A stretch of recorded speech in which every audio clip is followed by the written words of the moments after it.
चलो यहाँ पे हम पढ़ रहेंगे time period of compound pendulum के बारे में, जिसमें से सम्स एमसीक्यू बहुत बार आते हैं। तो यहाँ पे मैंने क्या किया है, आपको पेंडुलम का टाइम पीरियड चाहिए। तो यहाँ पे देखो ये सपोर्ट है, मान लो कोई एक सीलिंग है, सीलिंग के साथ डोरी बांध दी और यहाँ पे एक ऑब्जेक्ट को हैंग कर दिया है। ये ऑब्जेक्ट है, उसको हैंग कर दिया। ये ऑब्जेक्ट को मैं ऑसिलेशन दूंगा तो ये ऑब्जेक्ट यहाँ पे जाएगा इस तरह से, फिर वापिस ये ऑब्जेक्ट यहाँ पे जाएगा। तो ये जो ऑब्जेक्ट होगा वो क्या करेगा, ऑसिलेशन करेगा, ए टू बी, बी टू ए। तो ए से निकलेगा, बी के पास जाएगा, फिर से वो ए के पास आएगा।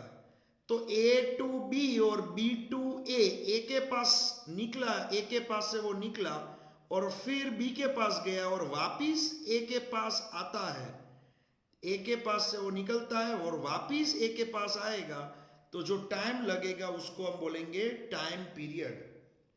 तो ये जो टाइम पीरियड होता है वो टाइम पीरियड का इक्वेशन अंडर, यहाँ पे time period T equals to 2 pi under root length of the string l upon g. ये यहाँ पे टाइम पीरियड का इक्वेशन है। 2 की वैल्यू पाई, ये दोनों 2 और पाई कांस्टेंट है। अंडर रूट एल, एल यहाँ पे क्या होगा, ये जो होगी यहाँ पे इसकी लेंथ आप देख रहे हो, ये एल।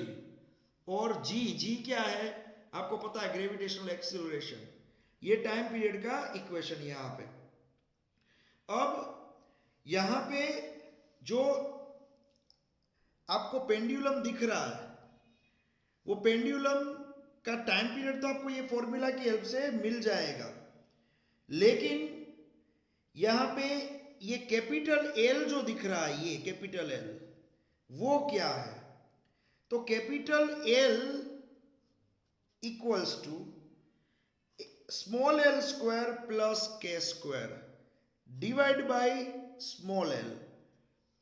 ये कैपिटल एल जो दिख रहा है वो क्या है, small l square plus k square divide by small l, जिसमें ये जो स्मॉल एल होगा वो distance of centre of mass from point of suspension. ये क्या होगा, डिस्टेंस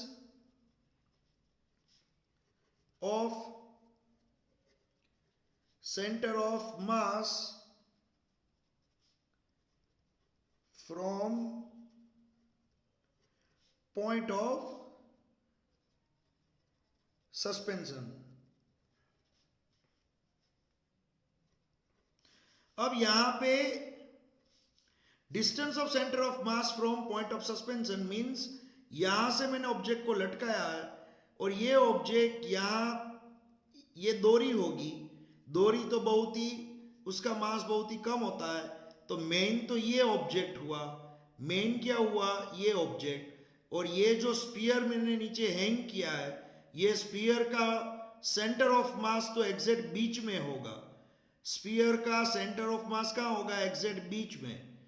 तो ऑब्जेक्ट का जो सेंटर ऑफ मास होगा, स्फीयर का जो सेंटर ऑफ मास होगा, यहां से लेके ऊपर तक जहां से वो हैंग किया है, यहां तक का जो डिस्टेंस होगा उसको मैं यहां पे बोलूंगा स्मॉल एल।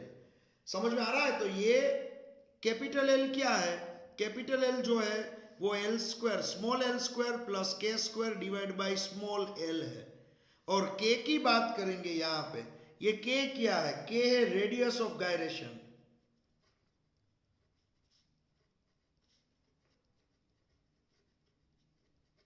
के क्या है, रेडियस ऑफ गायरेशन। यहां पे के की बात है, के रेडियस ऑफ गायरेशन है। अब जब यहां पे एक डोरी होगी और एक छोटा सा ऑब्जेक्ट होगा, स्फीयर होगा, तो आप डायरेक्ट यही फॉर्मूला अप्लाई कर सकते हो, डायरेक्ट यही फॉर्मूला यहां पे आप देख सकते हो, आप यही फॉर्मूला अप्लाई कर सकते हो, क्योंकि इसके अंदर सिर्फ आपको यहां पे जो के मिलेगा, रेडियस ऑफ गायरेशन। समझ में आ रहा है। यहां पे जो आपको ये जो रेडियस ऑफ गायरेशन कौन से ऑब्जेक्ट की होती है, जो ऑब्जेक्ट यहां पे मान लो, यहां पे मैं आपको एग्जांपल देता हूं, जिसका मान लो कोई एक रिंग, मैं रिंग की बात करूंगा, मान लो रिंग, मान लो इस तरह से एक सपोर्ट है, ये इस तरह से एक सपोर्ट है और आपने एक रिंग हैंग कर दी है। यहां पे एक रिंग यहां पे हैंग हुई है ऊपर इस तरह से। अब ये आपको एक्सिस ऑफ रोटेशन, तो कि tangent parallel to the plane means इसको आप यहां पे जो प्लेन होगा, मान लो ये जो रिंग है, उसको इस तरह से अगर आप ऑसिलेशन करवाओगे, इस तरह से पैरेलल टू द प्लेन, समझ में आ रहा है? ये दीवार है, ये वॉल, और इसके पैरेलल अगर वो ऑसिलेशन करेगा मींस ये जो रिंग होगी वो इस तरह से ऑसिलेशन करेगी। मान लो ये दीवार के साथ ये रिंग को ज्वाइंट कर दिया और ये रिंग जो है वो इस तरह से अगर ऑसिलेशन करेगी तो ये जो प्लेन होगा वो प्लेन के पैरेलल ये ऑसिलेशन करेगी। देखो यहाँ पे ये प्लेन के पैरेलल ऑसिलेशन करेगी। मान लो ये रिंग है, दीवार के साथ ज्वाइंट है, तो वो इस तरह से ऑसिलेशन करेगी। तो अगर रिंग को ऑसिलेशन करना है इस तरह से, तो ये सपोर्ट यहाँ पे ऊपर दिया हुआ है। तो अब क्या होगा, तो यहाँ पे उसका जो एल होगा, सबसे पहले मैं बात करूंगा उसके स्मॉल एल के बारे में, उसके स्मॉल एल के बारे में। तो उसका जो स्मॉल एल होगा वो ही उसकी रेडियस होगा। क्यों? क्योंकि स्मॉल एल को क्या बोला है, सेंटर ऑफ मास से जहां वो हैंग किया है वहां तक का डिस्टेंस, तो उसको तो आप क्या बोलते हो, रेडियस। तो ये सेंटर ऑफ मास होगा और जहां पे वो हैंग किया है वहां तक का डिस्टेंस, तो ये स्मॉल एल तो आर बन जाएगा। अब रिंग के लिए जो रेडियस ऑफ गायरेशन होगा के, वो यहां पे होगा आर बाई रूट टू। क्या होगा, आर बाई रूट टू। के जो होगा रिंग के लिए रेडियस ऑफ गायरेशन वो होगा आर बाई रूट टू।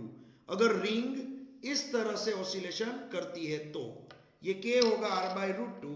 अब यहां पे मैं बात करूंगा कैपिटल एल की, तो वो तो क्या है, small l square plus k square by small l. तो स्मॉल एल की वैल्यू कैपिटल आर, के की value R by root two. जैसे ही आप यहाँ पे रखोगे तो आपको मिलेगा कैपिटल एल का यहाँ पे 3r बाई 2, आपको यहाँ पे मिलेगा 3r बाई 2 इस तरह से ये l। अब ये ही कैपिटल एल की ये जो वैल्यू है वो आपको t के अंदर रख देनी है, इसके अंदर। ये टाइम पीरियड का मेन फॉर्मूला है। जैसे ही t के अंदर रखोगे तो वो हो जाएगा 2 pi under root 2r upon ji.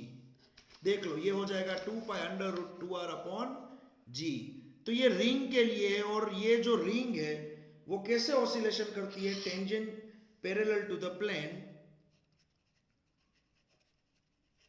Tangent parallel to the plane.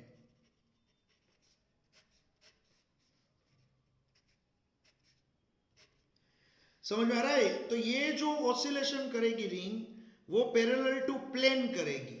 लेकिन अगर आपने सोचा कि सर यही रिंग, ये टेंजेंट जो है वो पैरेलल टू प्लेन है, इसकी जगह पे मान लो ये रिंग यहाँ पे जॉइंट है और वो इस तरह से ऑसिलेशन कर रही है, अभी वो इस तरह से ऑसिलेशन कर रही है। मान लो ये ring perpendicular to the plane होता, मींस ये रिंग जो है वो पेज के अंदर बाहर आती, ये पेज जो है उसके अंदर बाहर इस तरह से ऑसिलेशन करती, तो उसकी फिगर में इस तरह से ड्रॉ करता, रिंग की फिगर में इस तरह से ड्रॉ करता। यहाँ पे देखो, यहाँ पे मैंने ड्रॉ किया है, और रिंग जो है वो पेज के अंदर बाहर जा रही है, तो थोड़ा मैं इस तरह से ड्रॉ करूंगा। 3D में मैं ड्रॉ करने की एक ट्राई कर रहा हूँ। ये जो रिंग है वो पेज के अंदर बाहर जा रही है इस तरह से। ओके, तो ये tangent passing through the rim and perpendicular to the plane. यहां पे जो होगा वो परपेंडिकुलर टू द प्लेन था, ये parallel to the plane oscillation हो रहा है। तो एक बार मान लो ये रिंग इस तरह से ऑसिलेशन कर रही थी, तो अब ये जो रिंग है वो पेज के अंदर जाएगी, बाहर निकलेगी, परपेंडिकुलर टू द प्लेन होगा। तो tangent passing through the rim and perpendicular to the plane, यहां पे मैं लिख रहा हूं tangent passing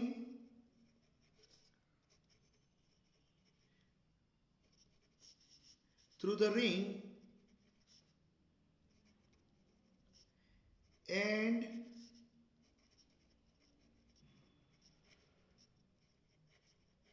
perpendicular to the plane.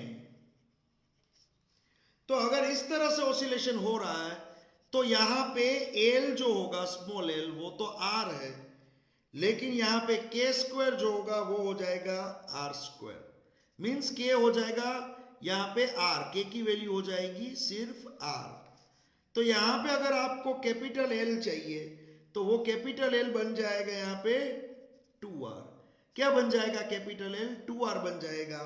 और यहां पे आपको टाइम पीरियड का जो इक्वेशन था वो मिल जाएगा 2 पाई अंडर रूट यहां पे 2r बाई जी यहां पे।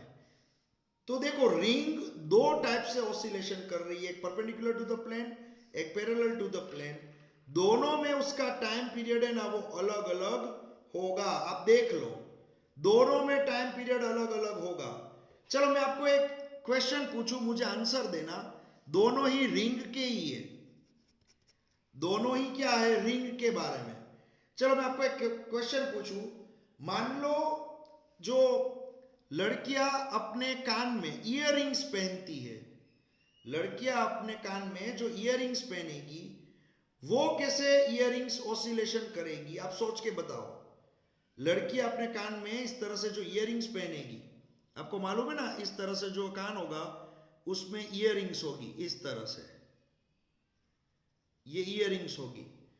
तो कान में जो ईयररिंग्स होती है तो कान का प्लेन ये है, ये जो पेज दिख रहा है वो है अपने कान का प्लेन, और ईयररिंग्स होगी वो होगी प्लेन के परपेंडिकुलर। Yes very good. तो ये होगा परपेंडिकुलर टू द प्लेन, समझ में आ रहा है? ये होगा परपेंडिकुलर टू द प्लेन। और मान लो कोई जो क्लॉक के नीचे ऑसिलेटर होता है, मान लो इस तरह से कोई एक रिंग इस तरह से जा रही है, फिर वो इस तरह जाएगी, तो ये जो रिंग है वो इस तरह से ऑसिलेशन कर रही है, तो ये हो जाएगा पैरेलल टू द प्लेन। तो perpendicular to the plane and parallel to the plane दो टाइप से ये रिंग ऑसिलेट कर सकती है। लेकिन आप एक चीज यहां पे देखोगे, यहां पे एक मिनट, यहां पे मैंने मिस्टेक से 2r लिख दिया है, यहां पे 3r/2 आएगा, ये जो है वो 3r/2g होगा, सॉरी यहां पे ये हो जाएगा 3r/2g, t इक्वल्स टू 2 पाई, यहां पे हो जाएगा ये अंडर रूट 3r/2g। यहां पे आप वैल्यू पुटअप करोगे ना तो हो जाएगा 3r/2g, क्योंकि मुझे तो l की वैल्यू पुटअप करनी है, नीचे g का g रखना है। तो आप देख सकते हो अगर मैं ये t का इक्वेशन देखूं और ये t का इक्वेशन देखूं, मान लो ये टाइम पीरियड t1 है और ये t2, तो आप दोनों की कंपैरिजन करोगे ना तो बच्चों यहां पे आपको देखने को मिलेगा t1 की वैल्यू जो है वो छोटी है t2 से। आप देख सकते हो ये वैल्यू छोटी आएगी, ये टाइम पीरियड बड़ा ज्यादा आएगा, t2 ज्यादा आएगा, क्योंकि यहाँ 2r है और यहाँ पे ना 3/2 है। देखो यहाँ पे मल्टीप्लीकेशन 3/2, यहाँ पे 2 हुआ है, तो यहाँ पे 3/2 का मीनिंग 1.5 होगा, और यहाँ 2 टाइम्स है तो 2 मीन्स यहाँ पे 2 गुना हो जाएगा। समझ में आ रहा है? तो अंडर रूट के अंदर यहाँ पे 2 गुना है, यहाँ अंडर रूट के अंदर 1.5 टाइम्स है, तो t1 की वैल्यू कम होगी, t2 की वैल्यू ज्यादा होगी। तो जब आप कोई रिंग को दो टाइप से ऑसिलेशन करवाओगे, एक तो मान लो ये रिंग, एक मान लो ये रिंग, यहाँ पे मैं आपको बताऊं ये कोई सपोर्ट है, यहाँ पे रिंग जुड़ी हुई है, ये पेन के साथ मान लो रिंग जुड़ी हुई है, और आप पेन के साथ रिंग जुड़ी है उसको इस तरह से ऑसिलेशन करवाओगे पैरेलल टू द प्लेन, तो वो 3/2 वाला फॉर्मूला आएगा।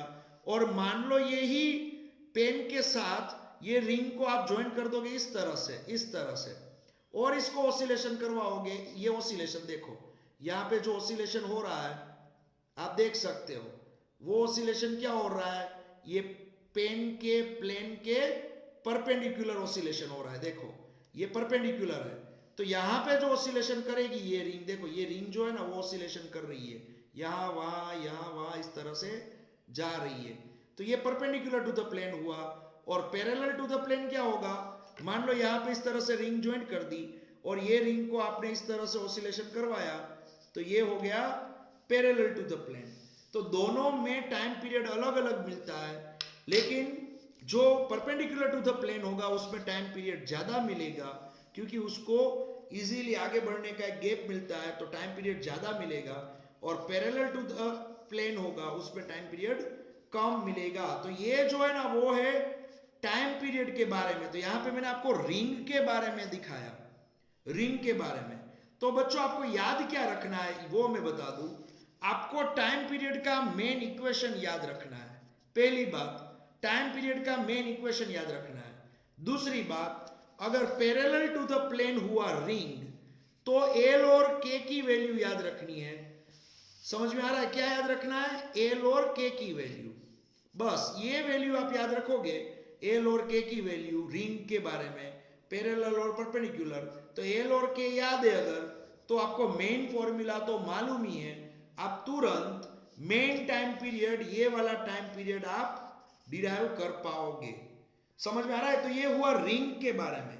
अब आप यहां पे डिस्क, कोई डिस्क को भी कनेक्ट कर सकते हो, तो मैं यहां पे सिखाऊंगा दूसरा डिस्क के बारे में। तो यहां भी क्या होगा, परपेंडिकुलर एंड पैरेलल। तो यहां पे मैं पहले लिखता हूं parallel, parallel to the plane, parallel to the plane. उसमें ये होगा सपोर्ट ऊपर यहां पे, और नीचे होगी एक रिंग। ये नीचे एक रिंग है, देखो, सॉरी डिस्क है, रिंग नहीं, डिस्क है। अब ये ऑसिलेशन करेगी पैरेलल टू द प्लेन। तो यहां डिस्क का जो स्मॉल एल होगा वो आर होगा, और जो के होगा वो हो जाएगा आर बाई 2, ये हो जाएगा के। तो अब इसका टाइम पीरियड अगर चाहिए आपको, तो इसका टाइम पीरियड यहां पे आपको मिल जाएगा t equals to 2 pi under root 3r under root 5r, sorry under root 5r by 4g। ये आपको मिल जाएगा यहाँ पे डिस्क के लिए। डिस्क के लिए L की वैल्यू R है, K की वैल्यू यहाँ पे R बाई 2 है। तो यहाँ पे T जो होगा वो T मिल जाएगा आपको 5R बाई 4g, ये आपको मिल जाएगा यहाँ पे। अगर यही disc perpendicular to the plane है, यही disc perpendicular to the plane,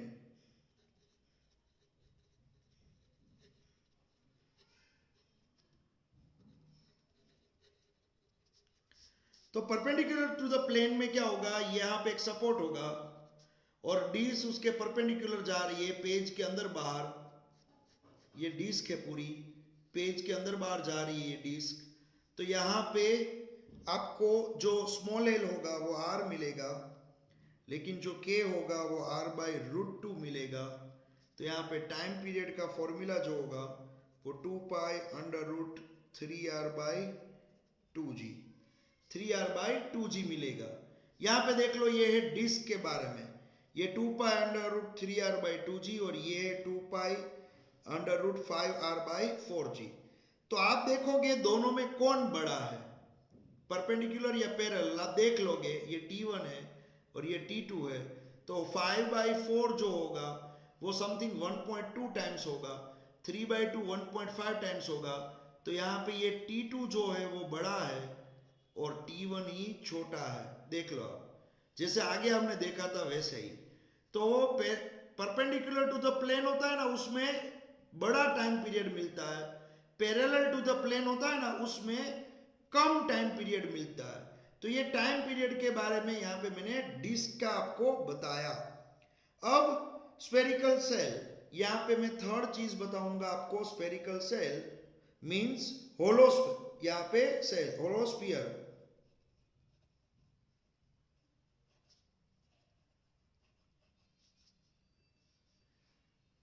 अब यहाँ पे स्फेरिकल सेल में क्या होगा, अगर इस तरह से कोई एक सपोर्ट है और नीचे पूरा एक फुटबॉल लटका दिया, कोई फुटबॉल यहाँ पे हैंग कर दिया है और उसको ऑसिलेशन आप दे रहे हो, फुटबॉल को यहाँ यहाँ यहाँ यहाँ इस तरह से ऑसिलेशन मिल रहा है। तो इसका जो एल होगा वो हो जाएगा आर, और इसका जो के होगा वो हो जाएगा √2/3 रेडियस ऑफ गायरेशन।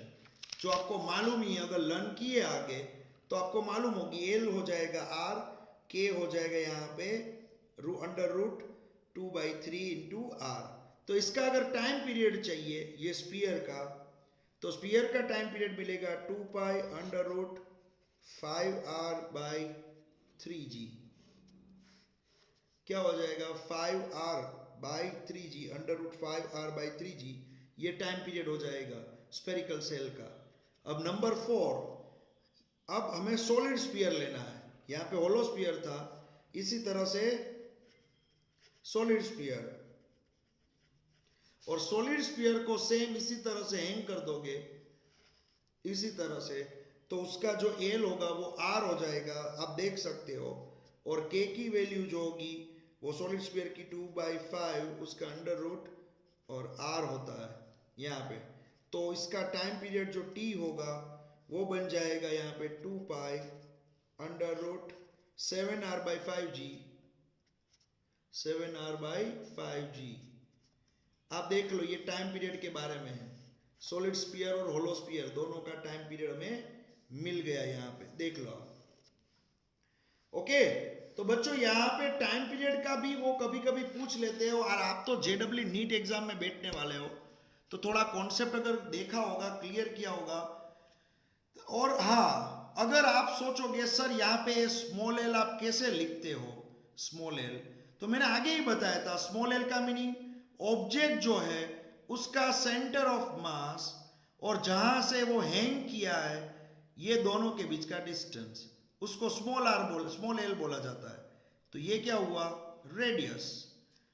फिर ऑब्जेक्ट जो है उसका सेंटर और जहां पे वो हैंग किया है इसका डिस्टेंस, तो ये हो जाएगा कैपिटल आर। यहाँ पे समझ में आ रहा है बच्चों? तो ये हुआ यहाँ पे